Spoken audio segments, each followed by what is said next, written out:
Why India's city collapse every monsoon?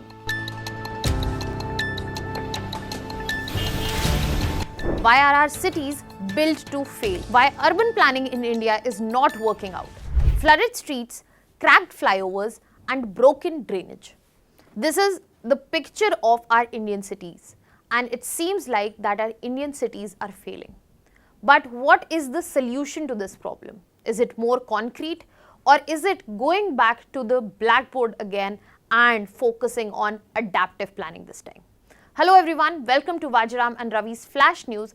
My name is Shubhangi Singh, and today we are going to understand the causes that why our urban planning has failed. What are the causes of failure? Now let us start with a few images. This is Bangalore, the IT capital of our country. Then we also have in front of us the financial capital of our country. And the next we have the up and coming, apparently the most urban place, that is Gurugram. Then we have also in front of us the planned city of our country, the first planned city, Chandigarh.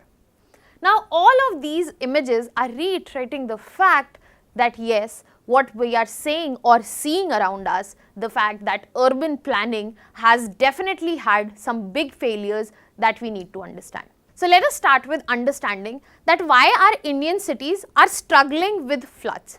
The first thing that you need to understand is the fact that the urbanization that we are seeing is at an impeccable speed. If we talk about urbanization and you look at this graph, you will be able to see at the right juncture that we are standing at, and at this juncture our urbanization stands somewhere between 30 to 40%, and very soon in next 15 years we are going to go above 50%. That means more population, more than half population in next 15 years is to be going to live in the urban centers.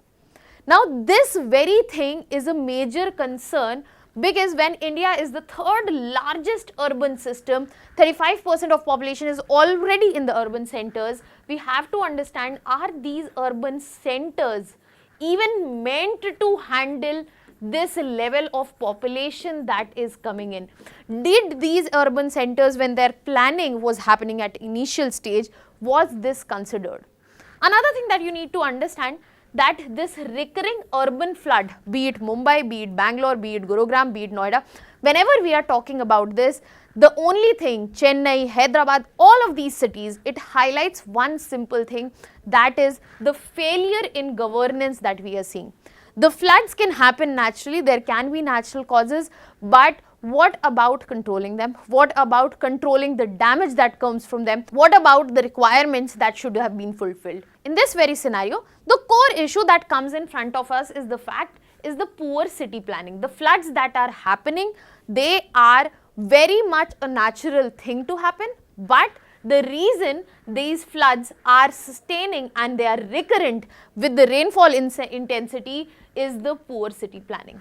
Now when we are talking about poor city planning, what do we mean by poor city planning? The idea, again, I will take you back to the number that I had just shown, that probably the urban centers, when they were being planned, उन्होंने कभी सोचा ही नहीं था कि इतना बड़ा number of population, number of people will come and stay there. So the whole fundamental issue, यहाँ पे सबसे बड़ी problem ही यही है कि ये जो इमेजिनेशन होनी चाहिए थी एक अर्बन प्लानिंग के लिए, वो नहीं थी. And that is the main core issue, that is lack of imagination, that we did not expect that cities would need to evolve. Like when we talk about our constitution, we refer it to as a living document, because that document has survived and it is applicable, usable, and it is in tandem with the requirement of today as well. But हमारी जो cities हैं वो rigid हैं, वो एक master plan के तहत बनी है, और आज की changing situation, changing बढ़ती population के साथ वो adjust नहीं कर पा रही हैं, और climate change और डायनामिसिटी तो बहुत दूर की बात है. सो इन दिस वेरी सिचुएशन हमारे सामने एक बहुत सिंपल सी बात दिख रही है कि जो ये बड़ी बड़ी स्काईलाइंस हैं वो तो एग्जिस्ट करती हैं, बट जो बेसिक फंक्शनैलिटी चाहिए अर्बन सिटीज़ में वो एग्जिस्ट नहीं करती है. चाहे वो इंक्रीजिंग पॉपुलेशन को हैंडल करना हो, चाहे वो नेचुरल इश्यूज डिजास्टर्स को हैंडल करना हो, या फिर क्लाइमेट चेंज को हैंडल करना हो. Now we will start with understanding कि क्या क्या planning failures जो हैं रहे हैं और इनको address कैसे करना चाहते हैं. We will move on to that. So what are the planning failures that are present in front of us? The first one being that we have always focused on static planning, that we have a plan for the city in terms of a master plan that will be followed to the T. I am not even going to talk about corruption, the tendering system, the material, lower quality, lower standard material that is used. I am just talking about a rigid plan that has the short-sightedness only of 20 to 30 years, not beyond, not of the incoming population that is possible, not of the dynamicity of the changes that could take place, and it is made under the assumption that there will be stable population, there will be a predictable rainfall, predictable monsoon, and there will be steady land use, जैसा land use regular तरीके से होता है.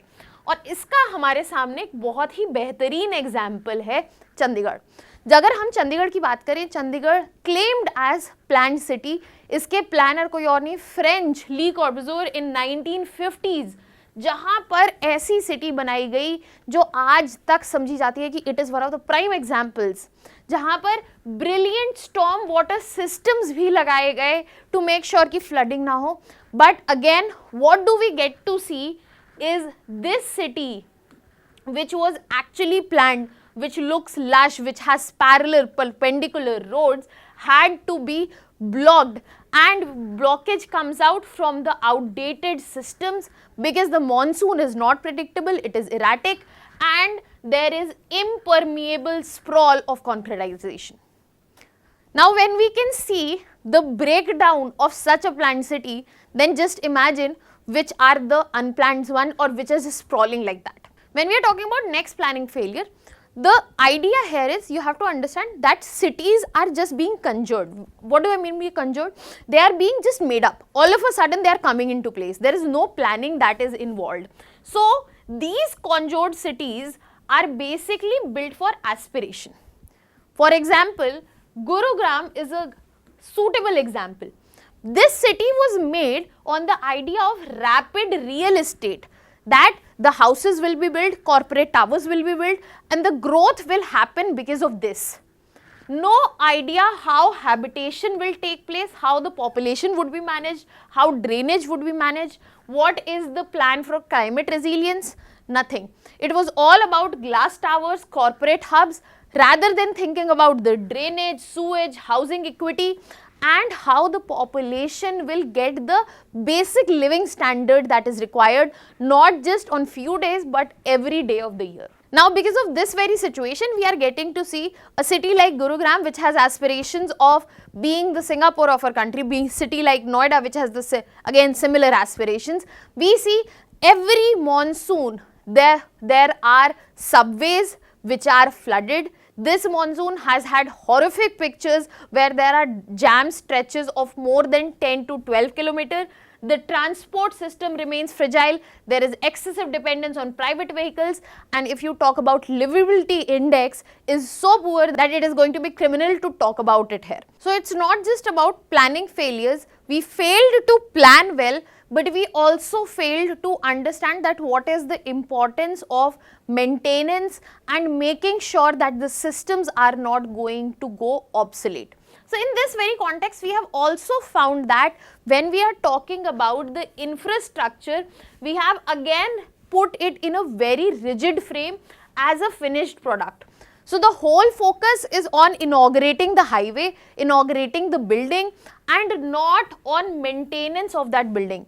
That is why we are getting to see flyovers that are going down the drain in less than 10 years, drains that are throwing back up, and the design life is basically a fiction that is right in front of us, and maintenance for it of any sort is absent.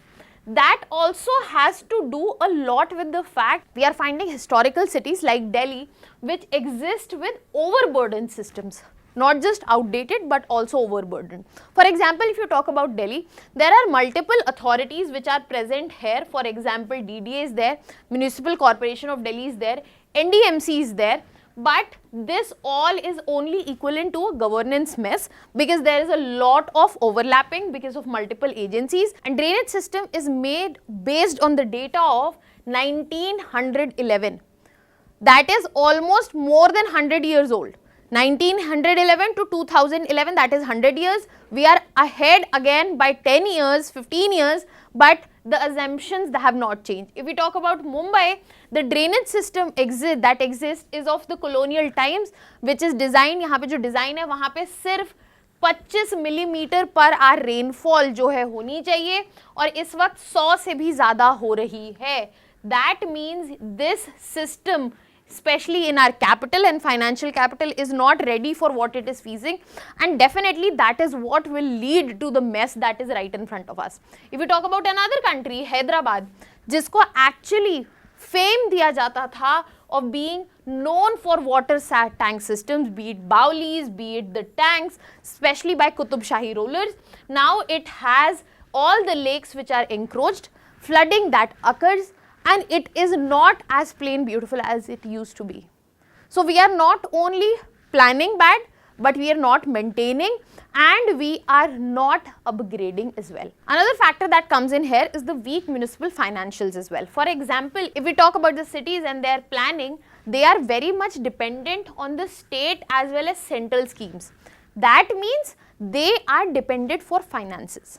So when we are talking about systems failure on the end of planning, maintenance, then there is enough neglect in terms of finances as well. Now enough in terms of what went wrong. Now the question actually comes, what can be done right?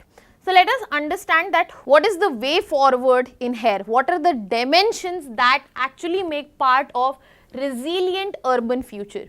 So this starts with right now adopting a dynamic planning culture where cities are also considered living places, living organisms, and they have the scope of flexibility which can come with periodic audits. So if urban audits are conducted every 10 years, then it can review the population data, then it can re-evaluate the climate risk, what is the flooding looking like, what is the drainage capacity, and it can also update the zoning and land use maps in that particular area.